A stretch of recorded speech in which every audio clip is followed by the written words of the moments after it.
Time for our next talk. Who's excited? That's right, everyone had 2 donuts and 3 cups of coffee. So, our next speaker, you perhaps might not know, but you should, because you don't want to get got. Not solely native to Oregon, our next speaker can be seen across the country, traveling in packs, as dogmen often do. Why dogmen? Well, first of all, why not?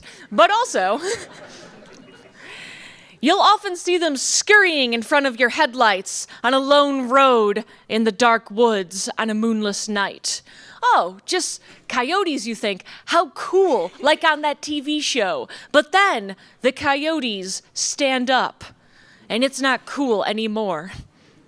Dogs that walk like men, with voices like men, through tortured groans of their throats, suddenly scratching at your doors, screaming, "Agile! Agile!" Well, luckily, we have found a somewhat domesticated one to come here today. He is Steve Desmond. Thank you. Good morning. I'm really happy to be with you here today. I'm a dog man. My name is Steve, and I'm here all the way from Ithaca, New York. All right, nice. Okay, we're going to start out with a little game this morning. I asked 100 Ithacans what our great city is best known for. Top 3 answers are up on the board. Anyone have any ideas? Gorges? Show me gorges. All right. What's up next? Anyone else? Cornell? Show me Cornell. Nice. All right. There's one more there. It's pretty obscure. Very small rocks.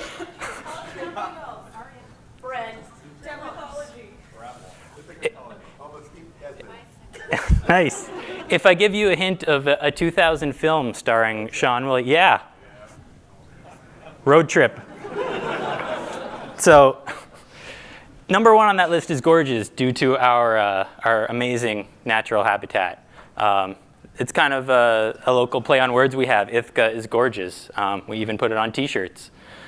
These T-shirts have gone on to inspire parodies, such as Ithaca is cold because snow is to Ithaca as rain is to Portland, except this week, apparently. Up until a couple months ago, we held the world record for the world's largest human peace sign, with so many hippies that not even Yoko Ono could top it when she tried in New York City a few years back. Sorry, but we have the world's greatest farmers market. And he's no Kyle MacLachlan, but we love our mayor, Savante Myrick. Elected at 24 years old, he's our youngest ever mayor and also our first African-American mayor. So why am I telling you all this? As it turns out, it's important to understand the culture of where someone comes from. And it's also really hard to discern that culture unless you are a part of it or experience it firsthand. I knew Portland was weird. I didn't know how weird until I started hearing all of Alice's intros. Right? And indeed, culture is the first item in the CAMS model. So when I talk about DevOps, I'm going to be talking about it in terms of the CAMS model: culture, automation, measurement, sharing. And it's really a culture of automation, measurement, and sharing that I think makes it successful. When I talk about enterprise, I'm going to be talking about organizations whose your job is not software or IT, but whose IT organizations help support the business and are focused on supporting the business. For me, being part of a post-secondary institution, that was anything from the payroll and HR systems to the classroom and lab and office computers and printers to the on-campus network and Wi-Fi. When I say legacy, I'm talking about organizations that are still doing things in traditional ways, right? Things like on-prem data centers and software, physical servers, what I like to call pre-scaled hardware, planned upgrades that can take systems down for entire weekends at a time, right? Project-centric planning and a traditional org structure with your dev and your ops silos. Story time.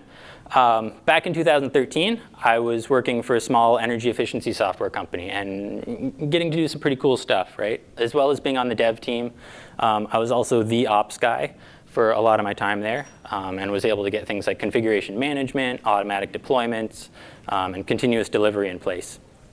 As is sometimes the case, I outgrew that small organization and needed to move on. So I started looking around, and I saw something that piqued my interest.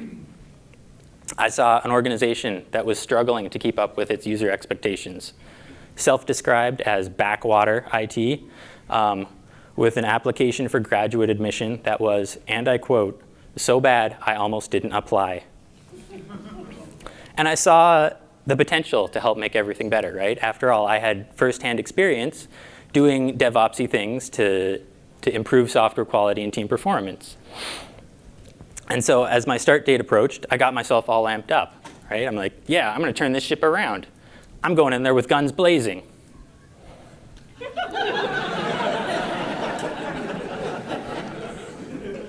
There is a reason that things are the way they are, and it's probably not by accident.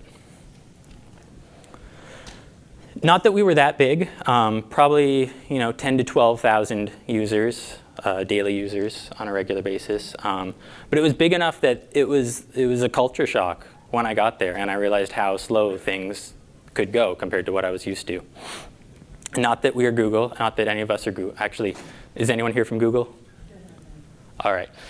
So Rob Wormald from their Angular team gave a talk at Microsoft Build a couple months ago. And in it, he talked about how it took them 2 full years to get TypeScript approved as a language that could be used company-wide. So if you're part of a big organization and things are moving slow, really slow, you're not alone. It's just apparently the nature of the beast. But why?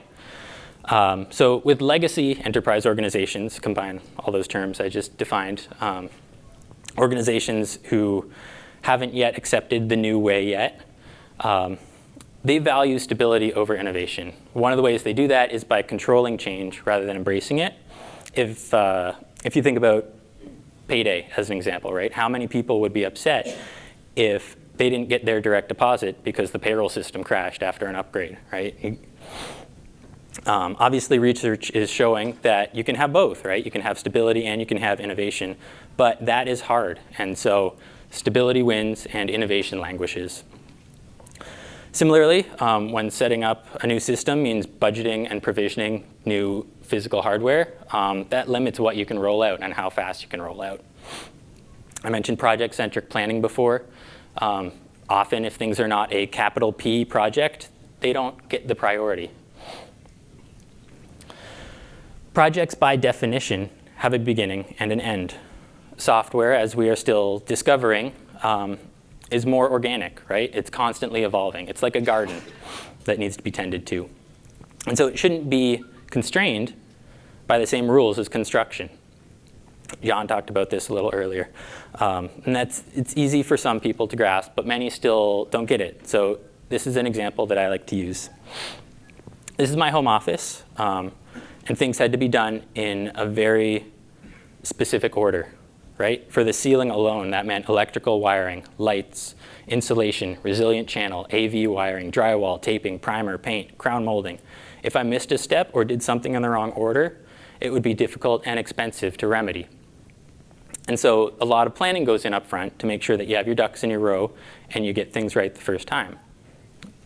This is waterfall software development. And in the days of shrink-wrapped software, that's how it had to be done, right? Because of the cost of shipping, of physically shipping your software. We are not in that time anymore, and our processes need to adjust accordingly. And people are finally coming around to that.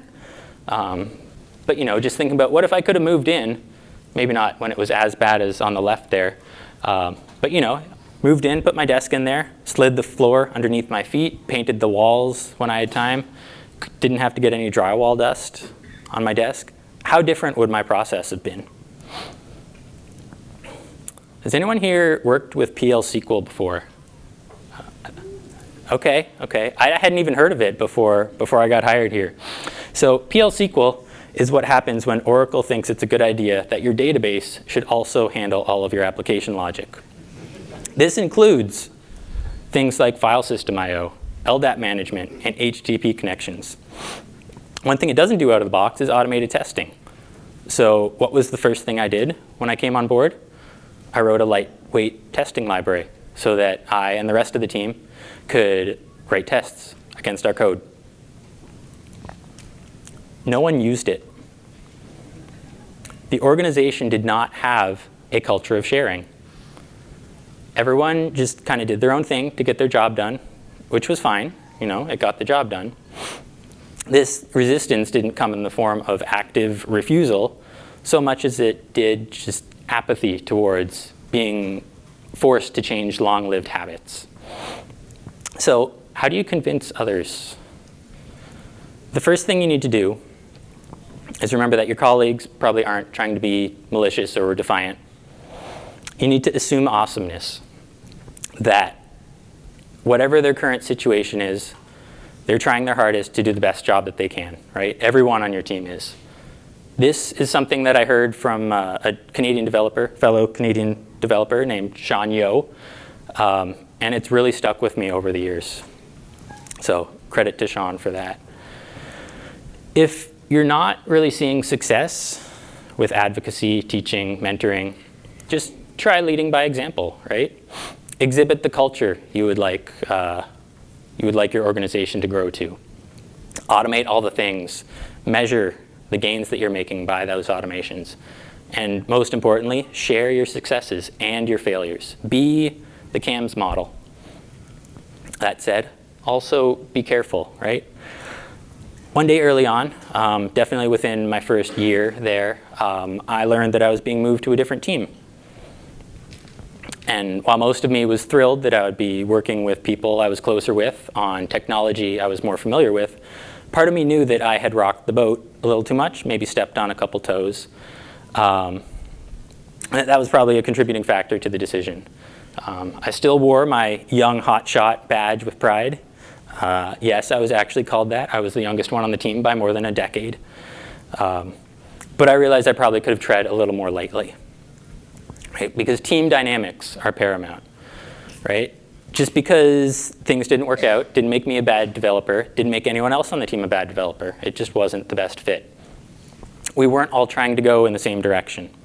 And I'm glad that management saw this as well, because I don't know how long I would have lasted otherwise. So I got moved to the web team. And that's when things really started moving. Sort of. It's hard to feel like you're making progress when you've got this giant ball of legacy enterprise mud in front of you, and all you have is this, plastic kiddie shovel that you're trying to dig away at it with. But slowly but surely, you are making progress. So I guess what I'm trying to say here is recognize your victories. This is the Manifesto for Agile Software Development. Some of you may have seen it before. Everyone always likes to focus on those 4 bullet points, but I want to bring up that very first sentence. We are uncovering better ways of developing software by doing it and helping others do it. They're talking about experimentation. Belgian developer Matthias Verrees wrote this article about spending a small amount of time every day experimenting and improving, right? It's similar to Deming's PDCA cycle, Toyota's improvement kata, just on a smaller scale, right? Low cost, low risk, easy to implement, most importantly, easy to revert. And Kaizen, continuous improvement, should be at the heart of these experiments. This is Go, not the programming language, but the continuous delivery tool. Running on a first-gen Intel Power Mac under my desk. This was a spare machine, literally lying around, brought back to life as a prototype CI server. We did this because it was less cost and less effort than procuring a pre-scaled server for the data center. And we didn't know yet if this is what we wanted to do, so why make that investment up front? Right? Eventually, as we grew to more pipelines, I think there's 7 here, we probably had about 30 a year from then. we found a spare Mac Mini. And that a Mac Mini is more powerful than this is a testament to the Intel Power Mac. We found the Mac Mini, we moved to there. Once we were able to show the organization that there was value in this, we got a real server for it. This is Footprints. Footprints is your run-of-the-mill legacy enterprise ticketing system. I see 24 fields on that page, and there's 9 more tabs on the left there. So this is where all our work was tracked, as well as where our change control process kicked off, right? And just filling out the form was a huge ordeal in itself. So let's get rid of heavy change control process. What did we do? Chat ops, of course. So chat ops was becoming all the rage around this time, and everyone was coming up with cool names for their deploy bots. Ours was named Todd. Also, Todd was a human.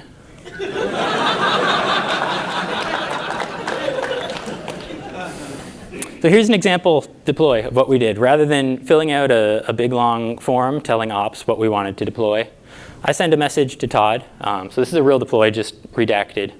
I ask him to update it. He does it. I say thanks. Great. What you don't see is all the stuff that happened behind the scenes before this, right? The release branch got pushed to QA. Browser tests were run. The release was tagged. It was deployed to staging. All these things that were previously done manually were automated one by experimenting to see how we could best do that while still maintaining things like auditing requirements. You can see the diff down there at the bottom, right? One of the auditing requirements is that we need to know what everything in the system that changed was, right? So all this time, slowly experimenting, still keeping auditing requirements, but sowing the seeds for continuous delivery. Now wait a minute, Mr. Sox Fox, you might be saying. You can't just willy-nilly deploy updates to an enterprise system. And you're probably right. But we didn't do that. Remember the graduate application that was so bad that someone almost didn't apply, and I'm sure was bad enough that many others actually didn't? We rebuilt it with Angular and Bootstrap and REST APIs, and most importantly, with minimal hooks into the enterprise system. By decoupling, we minimized risk. We abstracted complexity into a more understandable API, and we were able to develop with agility so we could focus on the end user experience. Same with the private social network for prospective students. It was almost impossible to upgrade before because there were so many customizations built into it. We pulled all those customizations out into configurable modules, and we're able to plug them into the platform. Upgrades became routine, boring even, right? But that's the point. That's what you should want. Sometimes small changes have a big impact. The self-service system, where students register for classes, check their grades, degree progress, even select their housing, was a specific source of pain for the campus. So much so that one student, a freshman at the time, created a Chrome extension to improve the user interface. I thought this was great, though unfortunately, Chrome extension doesn't scale to 10,000 users on a dozen different browsers. So we spent 2 days restyling it to a mobile-friendly, responsive design. All of this compiled into a single CSS file on a separate server, and we just configured the back-end app to use the new style sheet instead of the old one. Low risk, because there were no code changes. Low cost, because it was just a couple days of SaaS work. High value, because we knew it was a big issue to the community. Right? By doing all these things, decoupling the apps, continuous integration, constant communication with ops, we were able to achieve lead times that were orders of magnitude faster than previously. In doing so, we were also able to deploy multiple times a day rather than just a couple times a week that the traditional over-the-wall approach limited us to. Right? Things were looking pretty good in the web bubble. And then came the dreaded R word. Despite our local victories on the web side of things, it was clear to me and everyone in the organization, I think, that we needed big changes. Unfortunately, those changes were not what I was expecting, right? The ops team got pulled further away from the dev team, not closer. And the organization started focusing less on development and more on off-the-shelf solutions. Absolutely a valid direction for the department to take, just not something that a developer wants to hear. And so one day, I gave up. When I looked back at all the time and effort that had gone into trying to improve things and what the relative outcome was, I realized something. I couldn't change the culture. And so I got it in my head. Maybe DevOps isn't right for every organization. Except I don't believe that, and I hope that you don't either. Again, research is showing that no matter what industry you're in, you can have high-performance IT. And we know, we're still learning, but we know DevOps, continuous delivery, these are the ways there. In talking with some of my former colleagues, they're still making inroads in a lot of different areas. So maybe I was just a little early to the party. I don't believe that either. The longer you hold off, the further behind you're going to be from your competitors. And even post-secondary institutions have a very competitive market these days.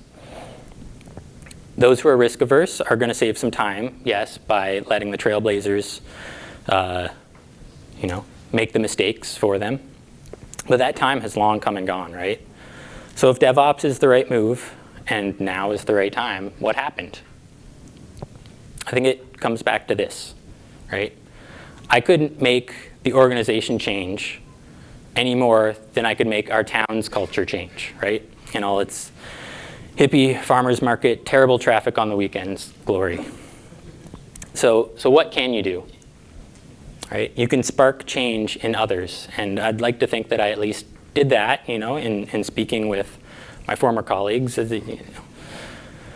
They're starting to get it, right? These things just take time. You can lead by example, right? Share your wins, pair with others, show them firsthand, the benefits of doing things like this. Be the CAMS model. And lastly, be patient. I've heard it a couple times this week so far, Big organizations move slow. It's just the way they work. So many of the improvements that we made didn't start out in a meeting room. They started out as small, informal experiments. By trying to continuously improve in a low-cost and low-risk way, we were able to see compounding increases in the value we provided. Reducing costs, increasing quality, right? Kaizen. I feel like all of the software successes we had stemmed from decoupling. Decoupling the UI from the database so that your code is more maintainable. Decouple the front end from the back office, right? The users completing the graduate application are on a completely different system than the admissions teams reviewing them. Lastly, decouple your custom features from the vendor software or the platform that they run on. Making these smaller, less risky changes leads to greater agility moving forward. I'm currently lucky enough to be able to take my kids on weekly hikes. And a couple weeks ago, right around when I took this picture, I was trying to figure out how to sum all this up, right? The DevOps, the Ithaca, the everything into a single cheesy take home. And sometimes, these hikes go great. Everyone's in a good mood. We're making good progress. Things are easy. Other times, it's a lot harder, right? I can't seem to get through to anyone. It's just a struggle. And today was a good day, and I made the connection with, what this talk is about. So if I had to sum things up into a single final piece of advice for you, it would be this. Guide your team on a nature hike. Don't just drag them through the woods. I want to thank Eric, my partner in crime on the web team, for putting up with me for all those years, my crazy ideas. I want to thank Todd, our ops guy, for being the voice of DevOps on that side. Last but definitely not least, I want to thank everyone that has a manager badge on. Not a manager badge, what am I saying? An organizer badge. We can call them managers. Or a red organizer pin. If you see any of them, please thank them. They are doing a fantastic job putting this together this week. I can't even imagine the amount of effort that goes into planning something like this. So thank you to them. The silver lining in all of this is that now I get to help other organizations build better software. So I'd love to hear about your successes or failures trying to promote DevOps in your organizations, or if you need some help building better software. I have all this information in physical form if you want to bring a souvenir back for your boss. If you're more of a sticker person, I have Scotch tape, so you can stick it right there. Again, I'm Steve. Thank you for having me.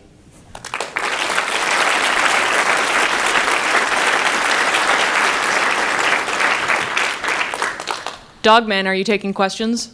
I'll answer some questions. We can do like 2 or 3 questions for Dogman. Everyone's scared of you. They should be. What was the response to your resignation letter? Can you reread the question? Yeah, so the question was, what was the response to my resignation letter? It was a little bit of surprise, but I feel like they knew it was coming. I mean, I had spoken with management prior about the direction that things were going, and so they knew that we had different ideas about that. It definitely seemed sad for me to go, but it's a very friendly community, and so they obviously wish me the best, and they're supportive of my decision. Do you think it's more challenging to try to do this in a post-secondary education institution? Yeah, so the question is do you think it's more challenging doing this in a post-secondary institution? I feel like it's definitely an issue, with nonprofits in general, where there's not a direct relationship between, software performance and sales or something like that,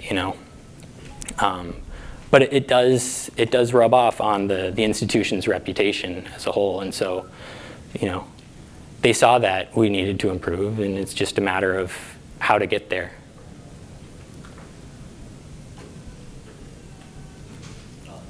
One more? So part of your advice is for people who are having issues to go out and innovate, to try some experiments in small scales. Do you have any advice for people who are working on such a fast-paced schedule or something, or the ops engineer who's doing all these deploys every day and has no time to work on those experiments or innovations, how they could find ways to build that in or to look for those experimentations? Yeah, so the question boiled down to how do you find time when you're so busy to experiment? My workflow is basically watch Twitter, find out what's happening, what's the new thing. Even just spending 10, 20 minutes throughout the day browsing to see what the hot new thing is that could make things better. And then, the thing about the small controlled experiments is that they're really, it's like 10 minutes a day, right? It's even the sort of thing that you can kind of do under the radar. You don't need to even inform management about right off the bat. If you're spending an hour a day on something, that's obviously going to cut into your development or your, general ops time. So you got to, little bits over a long term will add up. Okay, another round of applause for our Dogman, Steve Desmond.